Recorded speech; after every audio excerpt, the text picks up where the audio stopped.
Good afternoon. Welcome to the Analyst. Today we'll be taking up 9 newspaper articles from the Hindu and the Indian Express and discussing them. The handout for the same will be available in the description of this video for your kind perusal. Please have a look at that. The first article that we'll be taking up is related to fintech sector, as the Prime Minister Modi attended the Global Fintech Fest. The second article is related to transgender rights, as the LGBT couples can now open joint bank accounts also.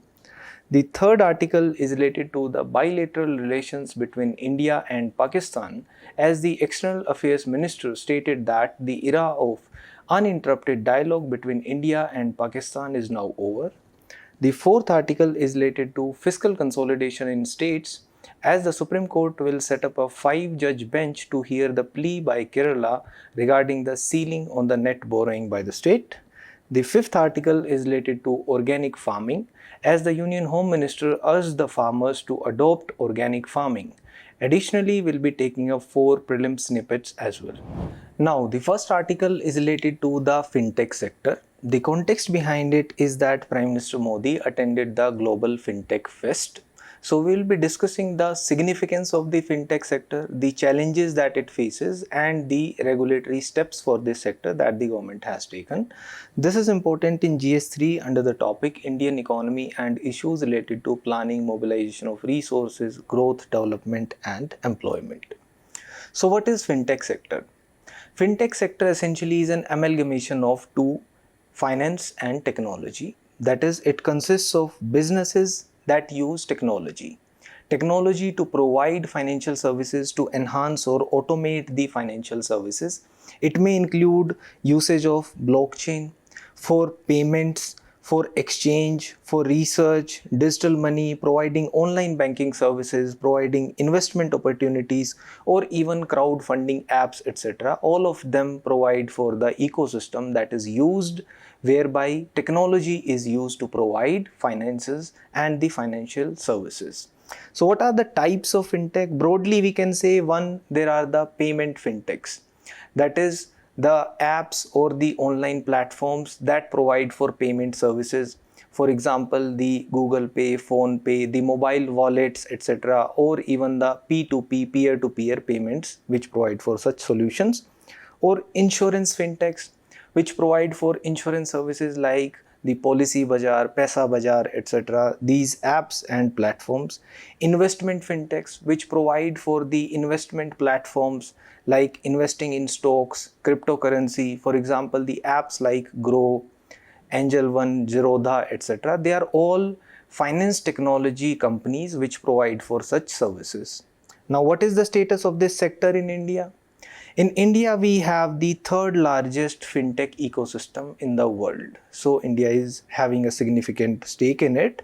And in terms of the UPI, that is the unique payment interface, 3/4 of the digital payments are done through the UPI.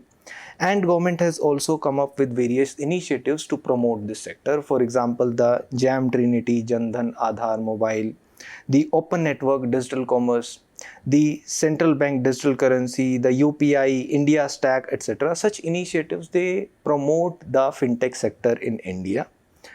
What is the significance of this sector? Why do we need to promote it? One, it provides for financial inclusion. For example, the small players, they also get credit, they also get financial inclusion through such platforms. For example, the small vendors, they accept payments through UPI. Likewise, it provides for credit access to MSMEs, and they get credit through formal mechanisms rather than seeking credit from loan sharks or informal mechanisms. The fintech sector covers the unbanked areas also. The far-flung areas, there also, if there is no existence of any offline or brick and mortar banking setup, then they can use the apps which provide for such services, and they also help in filling the gender gaps also. That is, women are also able to use it at their convenience easily. It provides for customer ease. For example, if you want to invest in stocks, then you can easily download an app, Grow, and you can easily also just do your KYC and start investing. Or various other banking platforms also, they provide for the opening of demat accounts, etc. Plus, it has led to opening up of more and more FDIs in India, which has led to the building of unicorns also. Today, India boasts of about 20 odd unicorns which have grown recently. The unicorns are those firms which are valued over $1 billion and are in the form of startups. It leads to employment generation as well in the sector, and it is also a social driver. For example, the fintech companies and firms, they are also used for crowdfunding also, for example, a people app.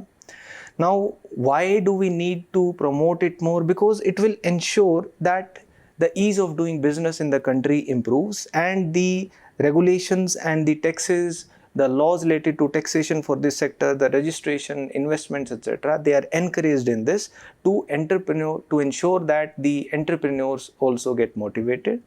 They also encourage innovation. And if the regulators adopt such innovative practices, for example, testing the use of blockchain for the contracts with fintechs using sandboxes, etc., this will help in encouraging innovation in the sector and encourage the companies to come up with newer products and policies.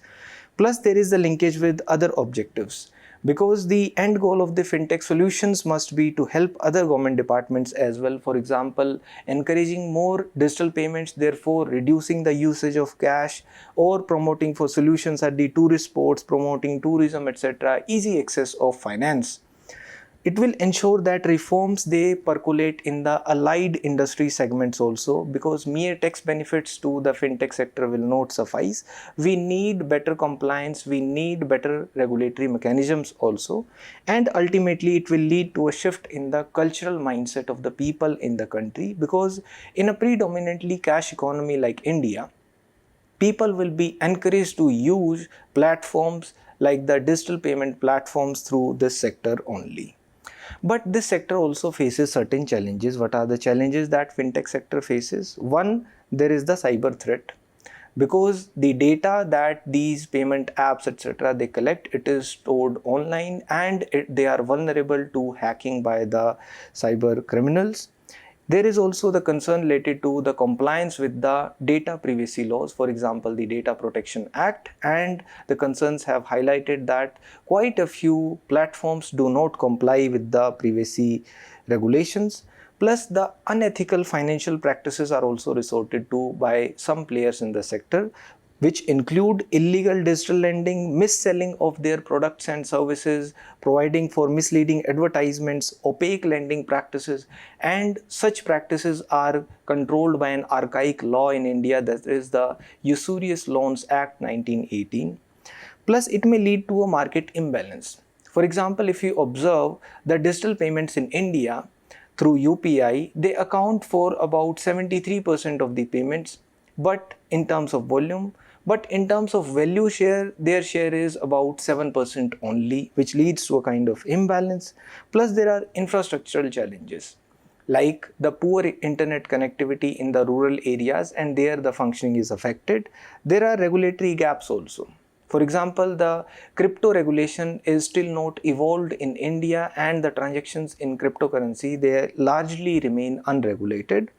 There are concerns related to data localization also, because there are firms, the online payment platforms, etc., which are based offshore. They operate in multiple jurisdictions, and requiring them to store data locally will cause concerns.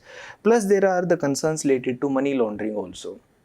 It was highlighted by the Parliamentary Standing Committee report also that money laundering is also done through this sector. For example, the People app, it is an Abu Dhabi based payment platform. It was operated by the Chinese investment scammers, and it was used for doing money laundering from India. So what we need to be wary of: one, ensuring that data privacy is ensured, that the misuse of consumer data, it is a concern not only in India but across the globe. And the risk frameworks, they must be adhered to. The fintechs must adhere to the standards which are prescribed by the government to ensure that it is not misused for terror financing, bad loans, operational and reputational risks, losses, etc. Their operating model also has to be assessed, and They can adopt the asset-light dynamic model, but they also need to have a well-defined governance structure. There has to be an accountability mechanism for this, and the data security also has to be ensured. Now, what are the regulatory steps that the government has put in place for this sector? One, the government came up with the Payment and Settlement Systems Act 2007. As per this act, no payment systems can be put in place or operated without the approval of the RBI. Plus, the NPCI also has put in place regulations for the operation of UPI, and the RBI also came up with a regulatory sandbox in 2019. It provides for a platform for the fintech companies to test their products, to encourage innovation, and their products and services, they can be tested in a controlled environment. The RBI also came up with the guidelines on the digital lending in 2022. This is to ensure that the unregulated digital lending is also regulated and the consumers' data is protected, as quite a few apps are illegal which are operating in the digital payment sector. Now, why did the RBI come up with the sandbox testing framework in India?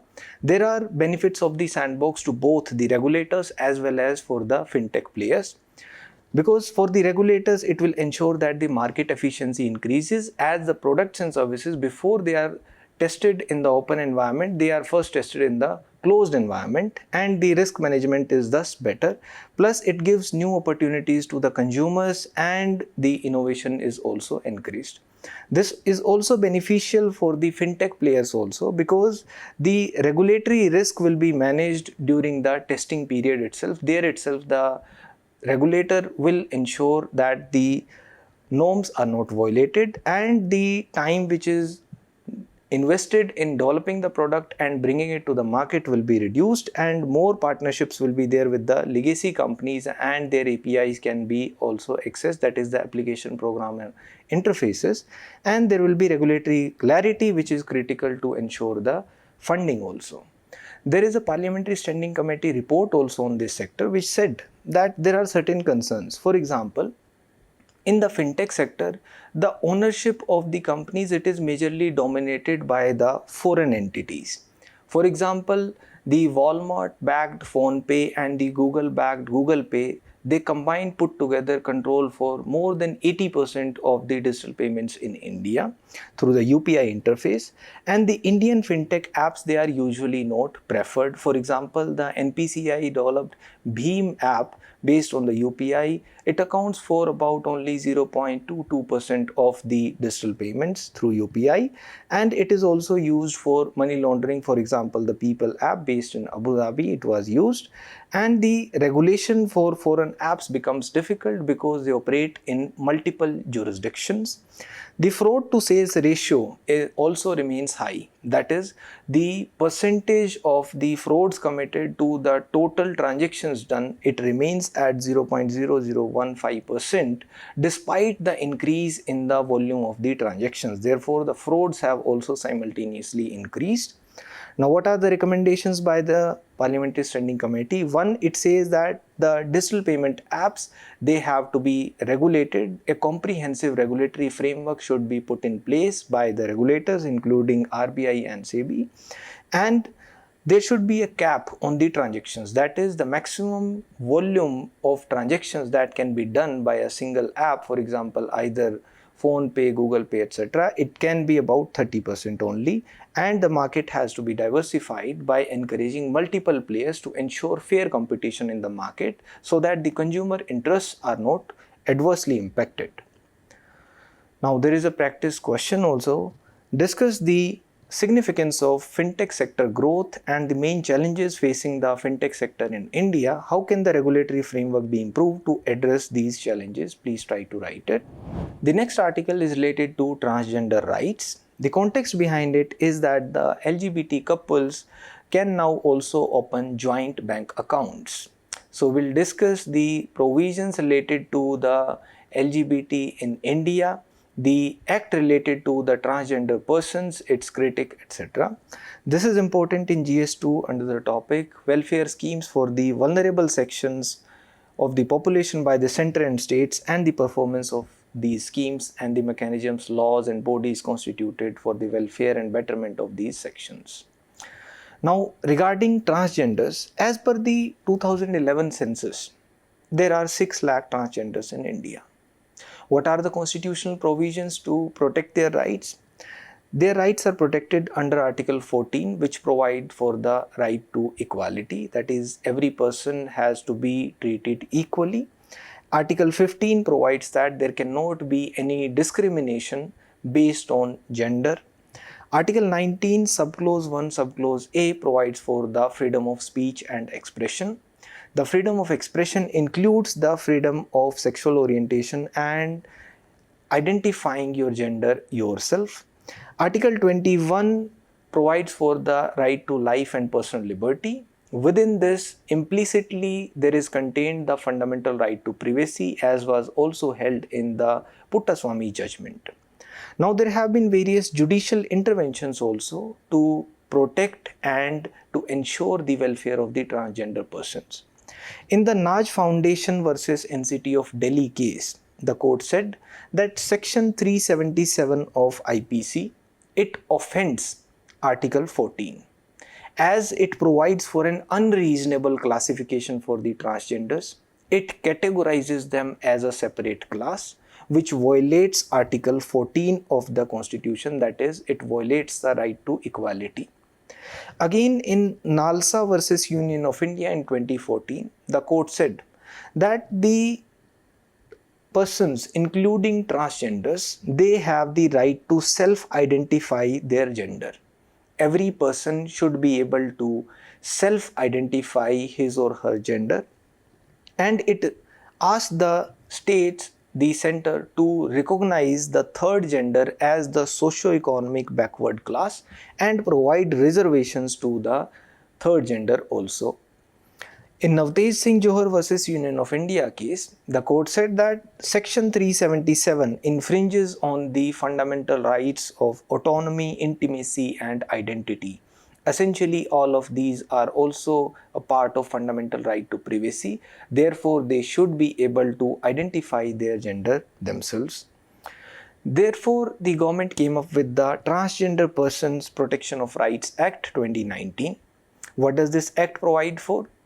It provides for the definition of the transgender persons first. It says that any person whose gender does not match with the gender assigned at birth can be categorized as a transgender. And it provides that there cannot be any discrimination for the transgenders based upon their sex in employment or education, etc. It allows a self-perception of gender identity, that is, a transgender can identify his gender himself, but the certificate of identity will be issued by the district magistrate. The Act also criminalizes begging by the transgender persons, and therefore it provides for offences also along with the penalties if they resort to begging. It provides for the establishment of a national council also. There will be a national council for the transgender persons. The chairperson of this council will be the Minister of Social Justice and Empowerment. What will be the functions of this council? It will advise the government. It will advise the government on the policies, legislations which the government should bring in for the statutory enactments which need to put in place by the government. It will also monitor and evaluate the impact of the policies put in place by the government or the statutory enactments and their implementation. It will also provide for a mechanism for the transgender persons to get their grievances redressed in case these Act provisions are not implemented. Now, there are certain critics also for this Act. One, it falls short of the spirit of the Nalsa judgment. In the Nalsa versus Union of India case, the court had observed that the transgender persons, they have the right to self-determination, determine their gender identity themselves, but the Act provides that this certificate of identity will be issued by the district magistrate. Likewise, the court had also said that reservation should be provided to the transgender persons as a socio-economic backward class, but it has also not been provided through the Act. The Act also does not provide for any livelihood alternative for the transgender persons in case they are not provided reservation. Also, the Act remains silent on the civil rights. Their rights to marry, adopt, or the rights related to succession, etc. Although now the government is bringing in reforms gradually. For example, now the LGBT couples can open joint bank accounts and nominate their nominees, etc. Plus, the Act is also focusing more on the trans women. It is not defining or focusing on the intersex, gender queer, etc. And the punishment is also not dealt with equally for the crimes. Now, there are certain other government initiatives also for transgenders. One, the government came up with a national portal for the transgender persons. It's an online platform where the transgender persons, they can apply for a certificate of identity, they can apply for an ID card which will be issued after this application through the portal. The government established the Grima Grah. These are places to provide shelter, food, medical care, recreational facilities, capacity building and skill development initiatives for the transgender persons, ensuring their welfare. There are state government initiatives also. For example, Kerala is the first state to come up with a transgender policy. In this, the Kerala government has come up with the program Samanvay. It is a comprehensive education program also to promote the education levels among transgender persons, and it has encouraged the arts and science colleges in the Kerala state to reserve 2 seats for the transgender persons also. Odisha came up with the Swikruti scheme. It is an umbrella scheme in the state of Odisha which provides for an enabling environment to ensure equal opportunities for the transgender persons to grow, providing an equitable platform. The Ministry of Social Justice and Empowerment also came up with a SMILE scheme. The SMILE scheme has two components. One is to provide for the comprehensive welfare for the welfare and rehabilitation to beggars. And the second sub-scheme under the SMILE scheme is a comprehensive scheme for the welfare of the transgender persons by providing them scholarships, skill development and livelihood under the PM Daksh scheme. Now, what are the issues that transgender persons face despite the initiatives taken up by the government for their welfare? One, they still face discrimination. There is a social stigma attached to them in the society, therefore they are excluded. And there is a high dropout rates among the transgenders from the schools, which leads to poor education levels, poor skill development, poor employability, and therefore they are exploited and excluded from the mainstream in the society. Thus, they are also not aware about their rights and the welfare schemes that the government comes up with for their welfare. There is a lack of sensitivity among the citizens also. Plus, there is a high rate of poverty among the transgender community, which leads to them being compelled to engage in prostitution, begging, etc. Plus, homosexuality remains a criminal offense in about 70 countries. In 6 odd countries, it is even punishable by death also. And they are often isolated and resort to drug abuse because of their low self-confidence, low self-esteem, etc., which further complicates the situation and increases the health issues prevalent among the transgenders because of poor access to healthcare services and the spread of HIV infection, etc. Now, what are the suggestions to ensure their welfare? One, we need to promote the sexuality and the gender education in schools to promote an open mindset among the society to encourage that the transgenders are also able to participate equally. Not only in the society but also in politics, we can encourage their political participation. We can ensure that there is a transgender welfare board established in every state. The welfare schemes for gender minorities can also be brought. For example, housing and land allocation schemes, etc., specifically targeting the transgender persons. The religious institutions can also play a pivotal role here in influencing the societal attitude towards the transgender community. The gender neutral sexual harassment related laws can be brought by the government, and we can also bring in an anti-discrimination bill. Now, there is a practice means question also. Discuss the key provisions of the Transgender Persons Protection of Rights Act 2019 and evaluate its effectiveness. What additional measures could be taken to better support and integrate transgender individuals in India? Please try to write it. Now, the next article is related to the bilateral relations between India and Pakistan. The context behind it is that the External Affairs Minister has stated that the era of uninterrupted dialogue with Pakistan is over and India will not remain passive and India will react to the situation. So we will discuss the issues between India and Pakistan, specifically focusing on the trade ties between India and Pakistan and why Pakistan needs to resume the trade ties and a few suggestions as well. This is important in GS2 under the topic India and its neighborhood relations. So first let's start with the issues between India and Pakistan. The issues span across the border. For example, one of the main focus area between India and Pakistan relations remains Kashmir.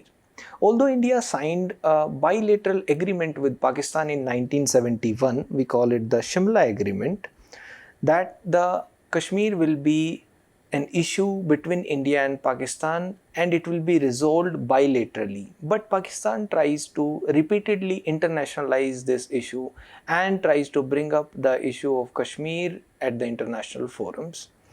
There is the issue of Siachen Glacier also. We conducted the operation Meghdoot, post which we took control of the glacier, but officially there was no demarcation done post the point NJ9842, and the reason was there were poor weather conditions at the time and it also remains contentious. Also, there is a Sir Creek issue. Pakistan claims the entire Sir Creek. Sir Creek is separating the Indian state of Gujarat from Sindh, whereas India says that the international boundary in the Sir Creek should pass through the mid-channel of the Sir Creek, but Pakistan claims the entire Sir Creek because through the Sir Creek, Pakistan tries to pump in drugs into Gujarat. Plus there is the issue of Gilgit-Baltistan. It is part of Jammu and Kashmir, but Pakistan has declared it as its fifth province and has been even more aggressive post the abrogation of Article 370 by India. There are other issues also. For example, there is asymmetric balancing. Pakistan is conventionally inferior in the conventional warfare from India, and because of its conventional inferiority, it tries to use terrorists. It forms launch pads in its side of Pakistan occupied Kashmir and tried to destabilize Kashmir by sending in terrorists through these launch pads, engaging in asymmetric warfare. Plus, the economic ties have also not been good. For example, the imports from Pakistan into India, they were about $42 million in 1995. They have come down to about $2 million only. And Pakistan also maintains an all-weather friendship with China, which has constructed the CPEC corridor, China-Pakistan Economic Corridor, and it is violating the Indian sovereignty because it is passing through the Pakistan-occupied Kashmir, which is an integral part of India. Therefore, India protests against it. Now, coming to the trade aspect in particular, Pakistan maintains a negative list. Pakistan was accorded a most favored nation by India status in 1996. The most favored nation status means that if any WTO member country gives any trade benefit to a country, then it must extend the same benefit to the other member countries of WTO also.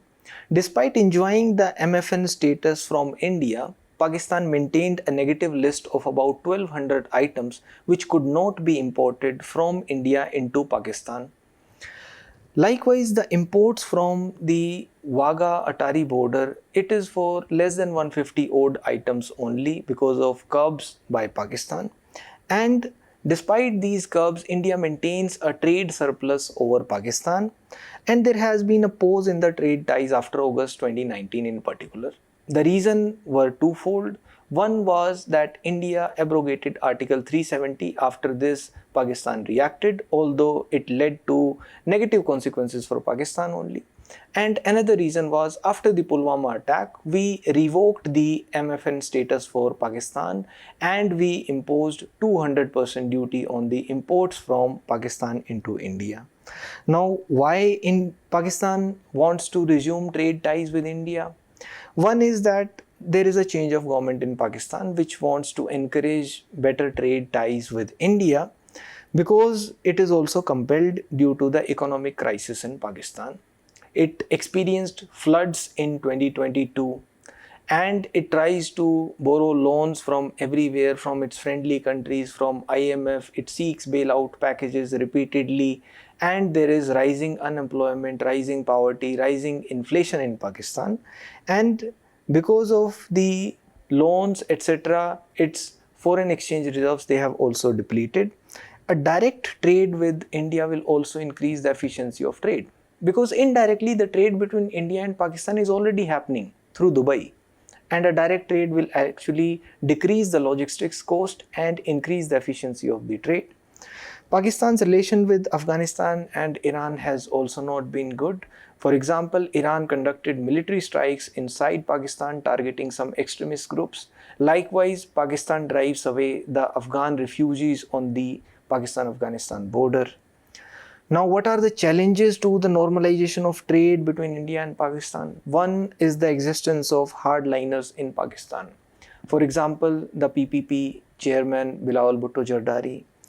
The Pakistani army usually is against any normalization of ties with India, because then its relevance comes down and it survives on that India-Pakistan issue only. The Pakistan's demand on Article 370 is also an issue. It says that unless you reinstate Article 370, there cannot be resumption of trade ties, but there is no coming back of Article 370, it is dead now. Also, trade and terrorism cannot go hand in hand. It has been stated by the External Affairs Minister earlier also that Pakistan needs to curb on the terrorist activities which it promotes on its soil and uses the launch pads to ensure that the terrorists infiltrate into India. Plus, it denies the airspace used to India. Therefore, the Indian flights to Europe, they have to take a longer route to reach Europe and the West. It also denies the land route for enabling India to export wheat to Afghanistan. There are certain suggestions to improve the bilateral relations. One, we can build a security community in South Asia.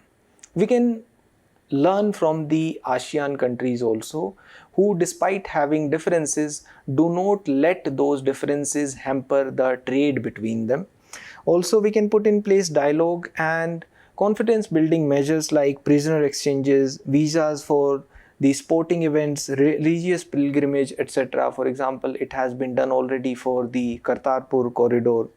The Bajwa doctrine earlier had recommended that there should be peace between the two countries, reconciliation with the neighbors to promote economic growth in the region, trade and rebuilding ties with US also for Pakistan. We can ensure that back-channel diplomacy also plays its role, for example, through the engagement of civil society, industry, or even para-diplomacy using the diplomacy by the lower levels of the government, and soft power diplomacy, for example, hydro diplomacy, etc. There is a practice question also. Evaluate the primary issues affecting India-Pakistan relations. In the context of their trade ties, discuss the current state and challenges. Propose measures to improve bilateral relations. Please try to write it. The next article is related to the fiscal consolidation in states. The context behind it is that Kerala government had filed a case against the ceiling on the net borrowings by the state. Now the Supreme Court will set up a 5-judge bench to hear this plea. So we will discuss the challenges of fiscal consolidation by the states. This is important in GS2 in federalism and in GS3 also under the topic Indian economy and issues related to planning, mobilization of resources, etc. Now, what is the significance of fiscal consolidation in states? Why the states need to ensure fiscal prudence, fiscal rectitude to bring down their fiscal deficit?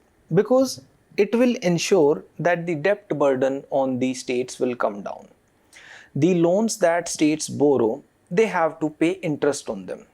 And if lesser interest is paid, then more funds will be left for the state exchequer to spend on the capital expenditure. And therefore the expenditure quality will improve rather than the outflow of funds from the state exchequer in the form of revenue expenditure for the interest payments on the loans that it has borrowed. It will be for the capital expenditure rather, which will lead to further creation of assets, employment generation, etc. It will ensure and promote economic growth also, because the capital expenditure so done will generate assets which will bring fruits for the government and bring development. Ultimately, it will improve the investor confidence also. The sentiment in the market will improve and the investors will also be encouraged to invest in the state. Plus, it will ensure that the FRBM mandate is also adhered to, because the Fiscal Responsibility Budget Management Act had also provided that the fiscal deficit for the states should be less than 3% of the gross state GDP. Now, let's look at the trend of the fiscal deficit also for the state governments and the union governments. Largely, the state government's fiscal deficits has remained under control, but there has been a spike for the fiscal deficit for both the union government and the state governments due to COVID in 2019-20, etc. But again, it has started coming down. Likewise, if we look at the debt to GDP ratio, that is the total amount of debt that the state has as compared to its GDP, that is also coming down post this spike during the times of COVID. Now, coming back to the issue at hand, that is the ceiling on the net borrowing by the states, Center has put forward certain arguments. It says that under Article 293 subclause 3, if the state has any outstanding loan which it has taken from the central government, then it has to take the prior permission from the central government to borrow more funds. Therefore, the center can impose a ceiling on the net borrowing by the states as per Article 293 subclause 3. Also, the 15th Finance Commission report had observed that the center should encourage fiscal discipline by the states and transparency in borrowings which is done by the states. Therefore, the center observed that the debts which are taken by the state enterprises also, that is the enterprises set up by the state governments, they also have to be taken into account to prevent off-budget transactions which can be used by the states to borrow funds and to hide their liabilities. Now, what are the arguments of the Kerala government that there should be no ceiling on the net borrowing by the state? It says that the 15th Finance Commission did not specifically recommend including state enterprise debts. It only recommended that the state government's debts should be under control and the fiscal transparency, fiscal discipline measures should be put in place to control the debts that are taken by the state governments. Also, under Article 266 subclause 2, the public account transactions, they are under the state jurisdiction. The Article 266 subclause 2 provides that all other funds which are collected, they go into the public accounts of the central government or the state government as the case may be. Also, there are state specific fiscal responsibility acts also which are put in place. For example, the Kerala Fiscal Responsibility Act 2003 also provides for its own targets for controlling of the fiscal deficit by the state, and the Kerala government argues that under entry 43 of the state list, the state has control over its public debt and the financial affairs. Now, what are the challenges that the states face regarding the controlling of fiscal deficit and to ensure fiscal consolidation? One, the states engage in more social service expenditure. Social service expenditure includes the expenditure on health, education, etc. And if we look at the data from the previous fiscal year, the social service expenditure by the states is about 8 times that of the central government. The state governments spend more. Likewise, in the development expenditure also, the state governments spend more in terms of the development expenditure in agriculture, industry, etc.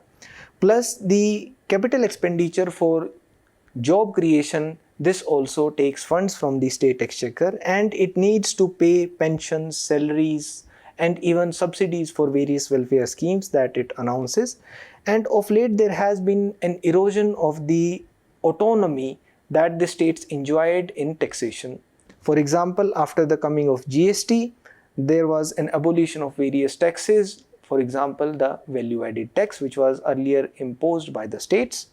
There are issues with the implementation of GST also. For example, the discontinuation of the compensation cess which was given through GST. There is also a decrease in the grants in aid. In 2015-16, the grants in aid was about 1.95 lakh CR, and now last year it has come down to 1.65 lakh CR. The COVID related revenue expenditure has also disbalanced the state balance sheets, etc. Now the next topic is related to organic farming. The context behind it is the Home Minister's statement, who has urged the farmers to adopt organic farming in India. So we will discuss the initiatives of the government related to organic farming. This is important in GS3 under the topic agriculture. What is organic farming? First, organic farming means the usage of synthetic inputs is minimal, or there is no usage of synthetic inputs including fertilizers, pesticides, hormones, etc.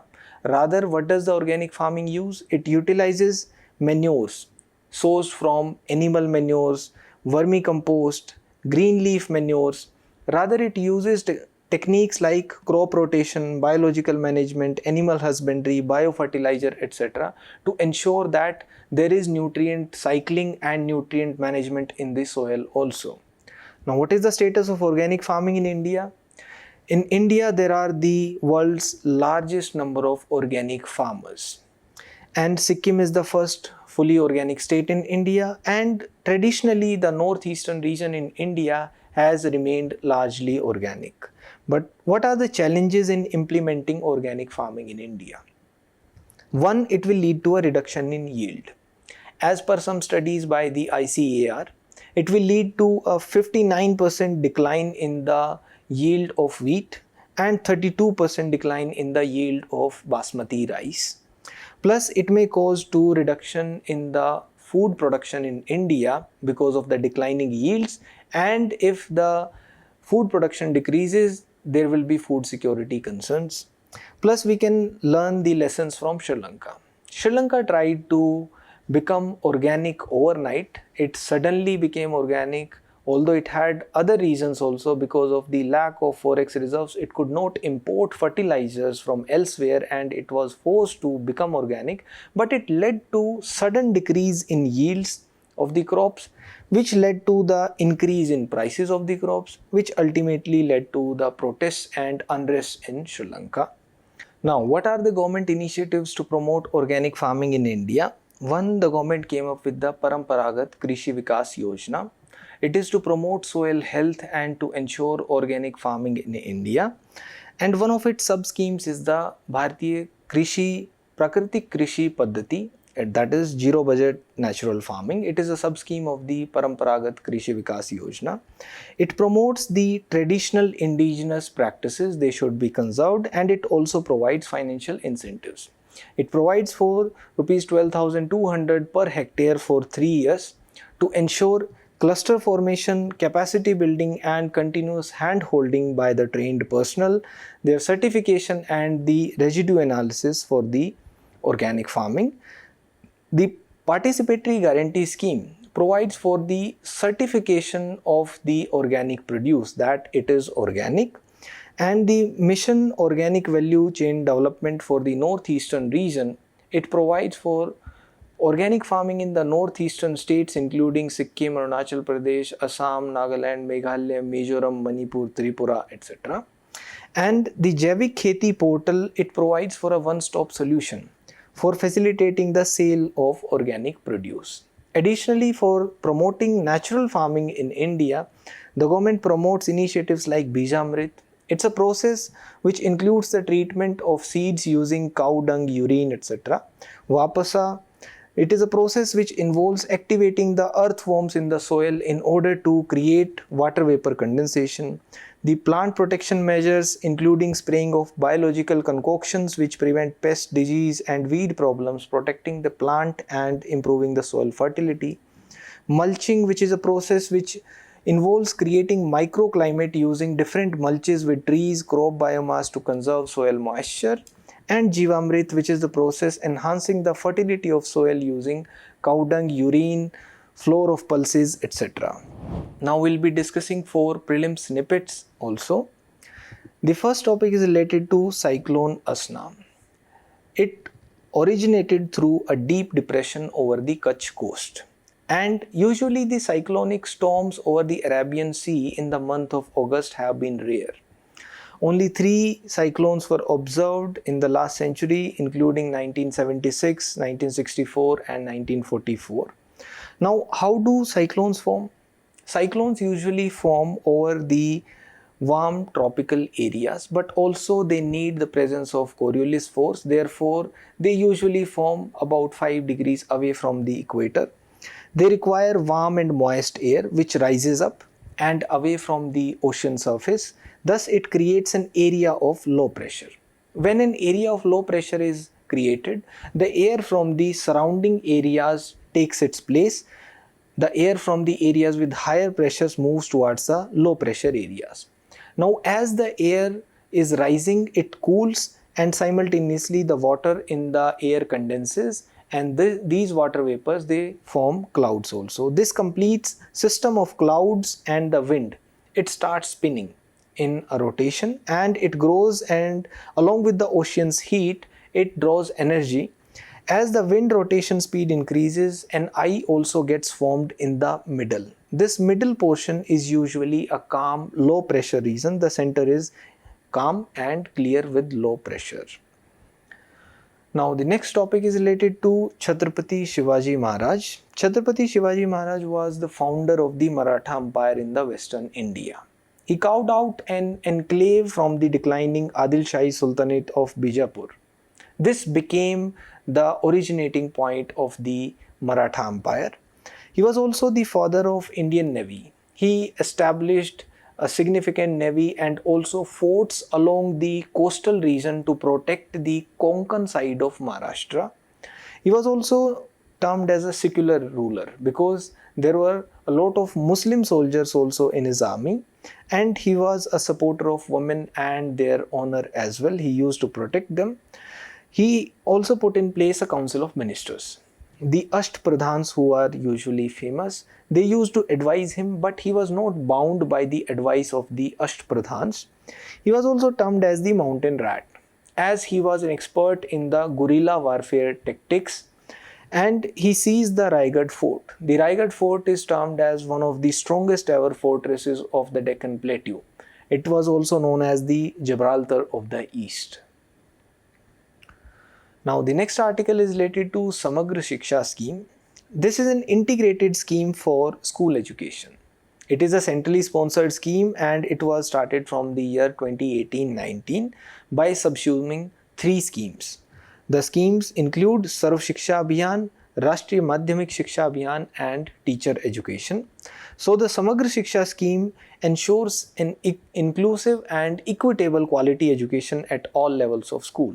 Its second phase was also started, which provides that Rs 500 will be given for the pre-primary students for the teaching learning materials per student, and Rs 2000 will be provided for the students belonging to SC/ST communities and the disabled students to complete their secondary and senior secondary education. It also provides for child-centric interventions, and they will be transferred directly to the children through the direct benefit transfer, that is DBT. It says that the sanitary pad vending machines must be installed in all the girls' hostels, and it provides for Rs 6,000 per annum for ensuring transport for the students for the secondary level also. Now, the next article is related to anti-dumping duty. Anti-dumping duty is a tariff imposed on the imports. Imports which are manufactured in the foreign countries and they are priced below their fair market value of similar goods in the domestic market. Essentially, it is resorted to by various countries to destroy the manufacturing industry of another country if it is in a nascent stage and their prices are not competitive. So, the anti-dumping duty is resorted to by any nation to protect the local businesses and markets from unfair competition. But at the same time, it may lead to higher prices for the domestic consumers, although it protects the local businesses. So, it rectifies the trade distortive effect of the dumping and it re-establishes fair trade.